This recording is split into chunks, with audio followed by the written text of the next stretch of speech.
always assumed exclusion came with noise, a slammed door, a raised voice, but when it finally arrived, it came quietly, like a page torn from a book when no one's looking.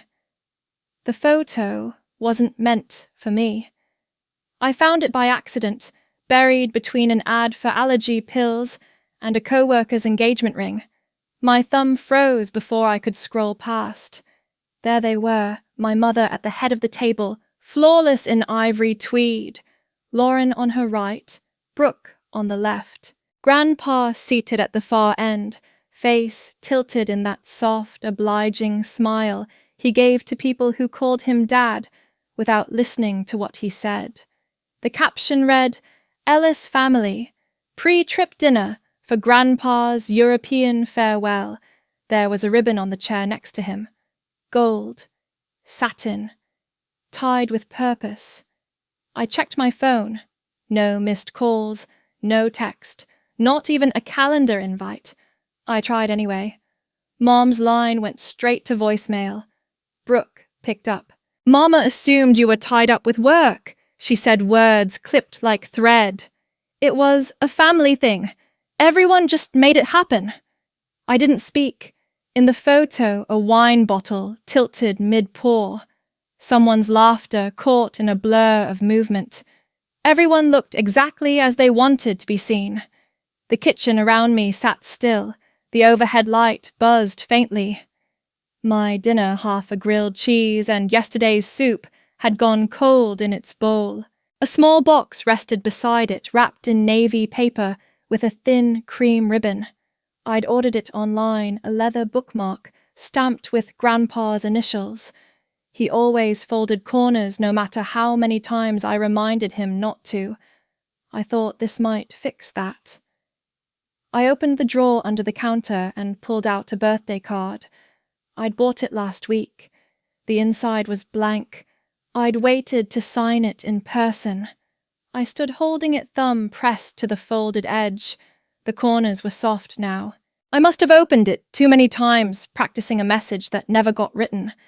There was a moment where I thought maybe I'd bring it anyway. Maybe I'd find a way to hand it to him quietly, without expecting anything back. But then I looked at the photo again. The ribbon on that chair wasn't just decoration. It was a placeholder for someone else. I closed the card. No name, no envelope, just paper and ink meant for a version of me that no one had saved a seat for, and this time, I didn't send it. Some people are born into their seat at the table. Others spend a lifetime pretending not to notice there isn't one. I used to think effort counted for something, that if I kept myself small, agreeable, and ready, someone would notice. Maybe not with praise, but at least with space. I remembered Lauren's 30th, the one with the red velvet cake, and the catered jazz trio. Everyone left early except me. I stayed behind, scraping frosting off china plates and folding napkins into uneven triangles. Mom had walked past without looking. "You don't need to hang around. Go do something useful." I had smiled. I think I even thanked her. When Brooke applied for graduate school, her personal essay had 3 typos and no structure. I rewrote it over the weekend, sent it to her in a fresh Google Doc. She never mentioned it. A month later, over brunch, I heard Mom say Brooke's always had that sharp, academic mind. "She's our quiet success." I stirred my tea until it lost heat. It became a habit, offering more than what was asked, and receiving less than what was promised. I swallowed disappointment like it might dissolve on its own. Last week, I found an old sweatshirt at the back of my closet, the one I wore every Christmas Eve, the navy one with the frayed sleeves. It still smelled like pine and cinnamon. I almost put it on. But then I remembered the last time I wore it sitting at the kids' table at age 31. "There's no room," Lauren had, shrugged. "You don't mind, do you?" I didn't answer then either. Tonight I sent a message into the family group chat. Just a line. Let me know if I can help with Grandpa's trip. I watched it deliver. 2 check marks, then nothing. 10 minutes later, the group name changed. Ellis family. Euro trip. My name was no longer listed. I stared at the screen thumb hovering. Not even a red bubble for unread replies. Only a soft, clean removal. A technical erasure. I sat in my car, engine off. The glow of the dashboard lit my hands. They weren't shaking. The air felt measured, closed, like something had decided quietly that I was unnecessary. Maybe they thought I wouldn't notice, or maybe they knew I would and didn't care. But I had tried. I had spent years folding myself into the background, hoping to be needed, and now I knew being useful was never the same as being wanted. Memory doesn't always fade. Sometimes it sharpens like glass in your hand after the picture breaks. I remembered the Christmas I turned 9. Everyone got watches, silver bands ticking softly in velvet boxes.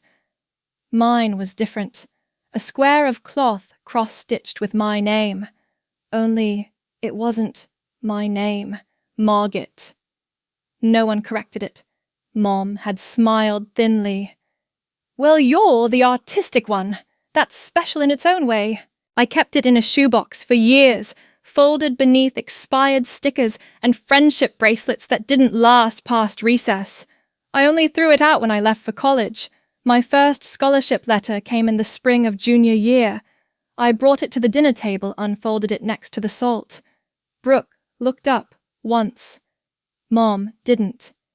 Your sister got one from Stanford, she said. You know that, right? I had nodded.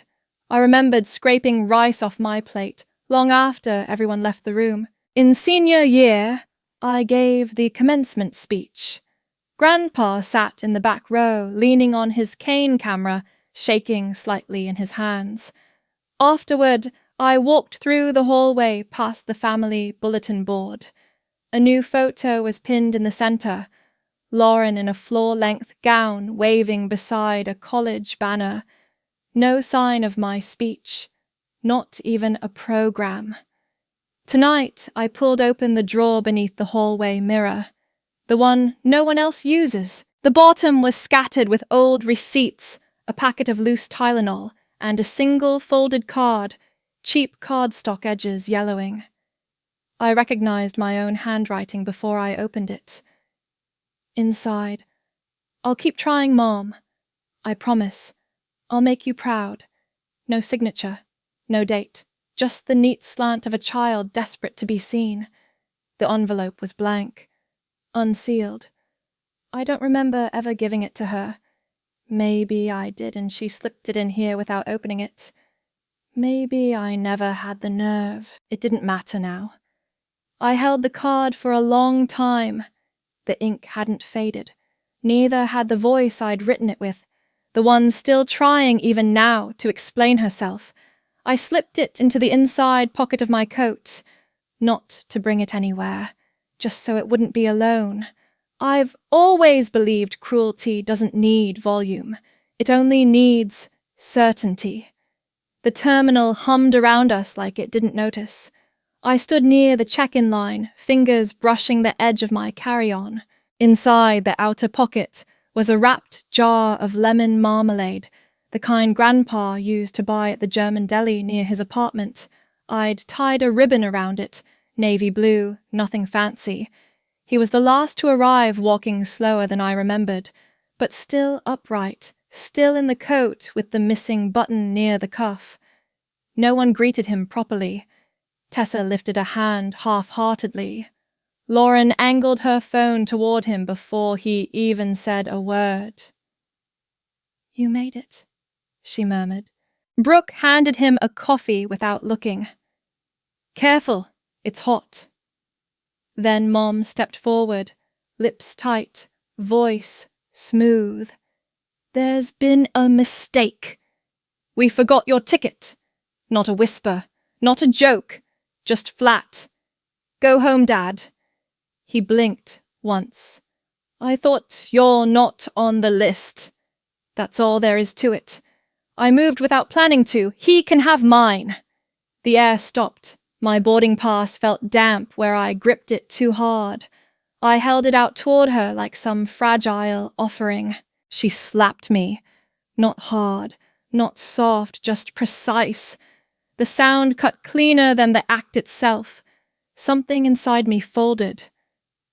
Stop making a scene. Her voice didn't rise. You always want to be the one who fixes everything. It's exhausting. No one spoke. Lauren typed something on her phone. Brooke adjusted her scarf. Tessa smiled, sharp, satisfied. Grandpa didn't move. He just lowered his eyes, fingers adjusting the strap on his bag like it mattered. The skin around his knuckles looked thinner than I remembered. I didn't cry. I just stood there while their backs turned one by one, moving toward the security line. Their laughter followed them, faint but intact. When the plane finally lifted off the tarmac, I could still see its tail light blinking through the fogged window. They left you, I said, my voice smaller than I intended. Grandpa looked down at the marmalade in my bag, then at me. They didn't see you standing beside me, he murmured. He straightened his collar, but I did. Some silences don't bruise, they brace. The taxi ride home felt padded like time had thickened. I sat beside Grandpa, not touching, not turning. He held his hat in his lap the entire way, fingers curling and uncurling at the brim. I watched the meter climb, then stop, mattering. At home I boiled water without asking. 2 mismatched mugs, one chipped, one fine. Neither of us drank. He sat by the window. The chair creaked when he shifted, but otherwise everything stayed still. His coat draped across the back, the collar folded just enough to show the faint discoloration where years had settled in. I typed a message into my phone. Why did you do that? I stared at the screen, then hit send. No response. Not even the grey delivered. I turned the phone face down. I didn't delete the message. I didn't follow up. I only opened my laptop, typed in the old password taped beneath Grandpa's desk drawer, still the same one I made him choose 7 years ago. Something he'd never forget. I opened the folder labeled Legal, House, Travel. My own scans stared back at me. Retirement records, property statements, one titled Europe Fund, last modified 5 months ago. I clicked. 60,000, withdrawn over 4 weeks, then closed. The email confirmation wasn't there. Just a cropped image with half a booking code and no traceable invoice. A PDF attachment labeled Final Itinerary had been sent from an address I knew well, Margot Ellis. Private at... I scrolled again. There were no charges from Grandpa's card, no airline statements, no hotel holds, just the steady emptying of something he'd built quietly over time. A fund named after a dream. My finger hovered over the trackpad. I didn't search further. I closed the lid and let the soft blue light fade from the screen. The room dimmed around me. I didn't turn on the lamp. Behind me, the kitchen faucet dripped in slow, rhythmic clicks. My coat was still hanging by the door, with a receipt in the pocket I hadn't thrown away. I leaned back in the chair, not touching anything. They hadn't overlooked him. They'd removed him. And me, I was never meant to be included. This wasn't a misstep. This wasn't confusion. I looked at the dark screen, the faint reflection of my own face in it. This wasn't an accident. This was design. Some beginnings don't come with fanfare. They arrive folded into the quiet, like laundry still warm from the dryer. I didn't ask him to stay. I cleared the guest room and placed his slippers by the door. The armchair near the window used to be for coats. Now it holds a man who reads the paper in full, even the classifieds. The apartment hadn't changed, but it felt less borrowed. I changed my number, closed an old account I hadn't used in months. The family photo on the fridge Christmas 3 years ago came down. The magnet that held it cracked in half when I pulled it off. I didn't keep either piece. He never asked what I was doing. I never explained. We settled into something unspoken. 2 mugs of coffee in the morning, plain toast, a walk to the pharmacy if the weather held. He didn't talk much. When I brought home the shortbread cookies he used to hide in his glove box, he nodded once and placed the tin in the cupboard without comment. One afternoon, I found a navy sweater balled at the bottom of the laundry basket. The left cuff had unraveled in threads. I threaded a needle sat by the sink and worked the hem back into place. It wasn't neat, but it held. I remembered a conversation at 16. Brooke had slammed her car keys on the counter and shouted something about respect. I had said nothing. Later in the hallway, Mom's voice low, Margot just blends in. That's her strength. I hadn't corrected her. I had believed her. Now the house was still. No alerts, no side comments, no explanations owed.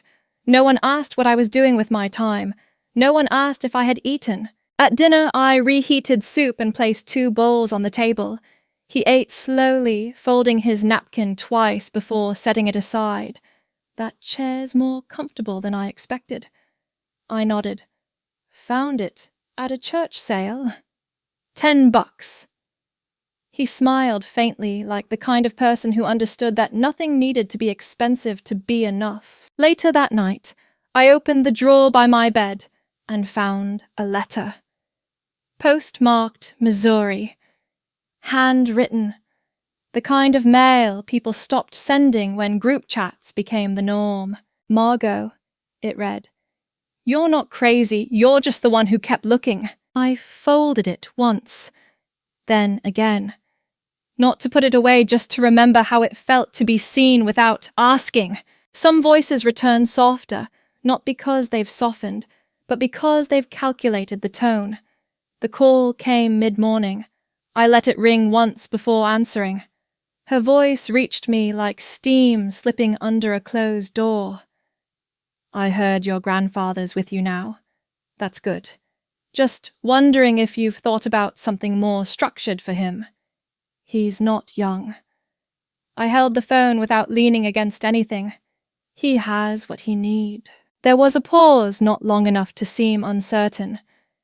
It's not about you. We just want what's best for him. Later that day, Brooke's message blinked on my screen. Mom's been overwhelmed. Don't add to it. There's a family event in North Shore this weekend. You should bring him. It's important people see he's... Fine. I didn't answer. Lauren's text followed. Grandpa's trust is up for review. Some documents need his signature. Don't complicate things. You've done enough of that. I printed the messages one by one, stacked them in a plain folder. No labels, no post-its, just evidence in black and grey. Marla's office smelled the same as always, citrus wood polish and old folders. She didn't ask why I was there. She only pulled up the will, flipped to the addendum, and circled a line with her pen. If he's of sound mind, no one can act on his behalf without him. Her pen clicked shut like a latch. That night, I sat with him in the kitchen. The light above the stove hummed. His reading glasses rested on a napkin lenses smudged with fingerprints. I passed the phone to him, screen lit with Brooke's message. He read slowly, then pushed the phone back. They never called when I fell last year, he said. Voice quiet. No one asked if I needed a ride to the eye doctor. He tapped the edge of the table once, a small, precise motion. I suppose they remember me now. I didn't speak. I just watched the way his hand rested near the sugar bowl, the same way it always did when he was about to say something final. Then he looked at me and said, "They thought I stopped existing when I stopped paying." The words didn't ask for reaction. I folded the folder shut. No snap, no lock, just paper meeting paper. And for the first time I understood recognition isn't reconciliation. It's often just math. Some decisions don't echo, they settle. I typed the resignation email without pausing. No dramatic punctuation.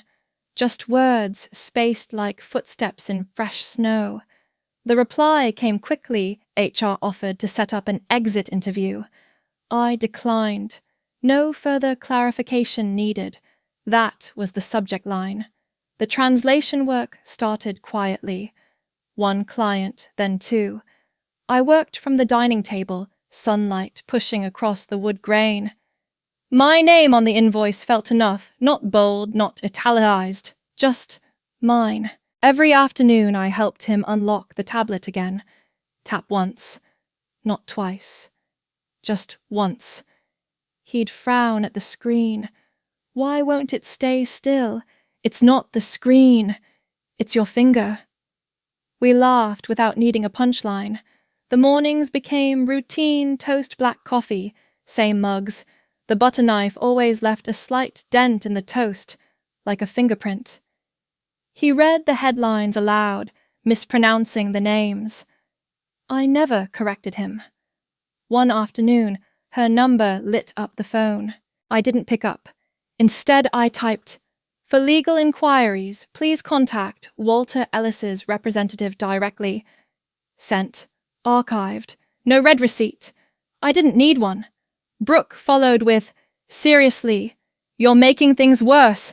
I saved the message, but it didn't land. Not the way it once would have. There's no drama in growing. Just space. I stopped checking their posts. I stopped waiting for family newsletters to include me. I bought picture frames, not for people, for moments. In one frame, I placed the photo of him on the porch, the one where the sun hit half his face. And he grinned like he hadn't remembered how. No one stood beside him. There was no crowd, no toast being raised, no caption from a holiday album. Just light chair breath.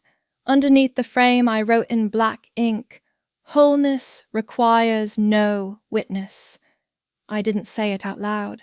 I didn't need to. Later that week I sat at the edge of the bathroom sink and cut my hair. Not too short. Not symbolic. Just enough to feel the weight shift. No one saw it. But me. That felt right. I folded the hair into a paper towel, pressed it down, once then dropped it into the bin. It didn't feel like release. It felt like arrival. Some endings don't require witnesses, only a steady hand. No invitation came, but I knew the address. They never changed the venue North Shore, the White House with the clipped hedges and rented linens that never wrinkled. I arrived just before the first toast envelope in hand. It didn't shake. The front door opened without resistance. I walked through the hall lined with portraits that never included me. The music, tasteful and forgettable, pulsed in the distance. She spotted me first. Margot. Her voice lilted, practiced. "This is a private celebration. If you're here to dredge up," I raised the envelope. "I'm just here to return what was never mine." Her hand hovered over the back of a chair. Polished nails. Not a tremble. You could have mailed it, but of course you needed an audience. I didn't answer. I walked past her and placed the envelope on the sideboard beside the silver tray of champagne flutes. Inside, a notarized letter reinstating Walter Ellis as sole signatory to every fund bearing his name and appointing me as witness, not heir. The room hushed, without anyone asking it to. Lauren shifted behind a flower arrangement. Brooke poured wine too quickly.